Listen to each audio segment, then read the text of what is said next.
What we've looked at so far are the big national directories of local businesses, Google, Bing, and Yahoo. But there's another category you should probably list in too, the local focused directories. This is more important for some businesses than others, though all businesses can benefit to some degree. This is very important in the restaurant business because all cities of any size have local restaurant directories, often associated with local newspapers and magazines. For example, if I had a quality restaurant in Denver, I'd definitely want to be listed in the 5280.com directory of restaurants. If I had a restaurant in London, I'd want to get listed in the Time Out London restaurant directory. I would want to be listed in TripAdvisor and Yelp too.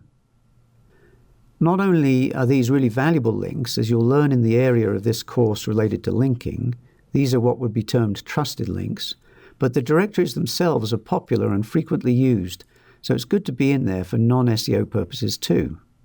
There are also local directories for events and amusements, so if my business fit into one of those categories in some way, I'll be trying to get listed in those places as well.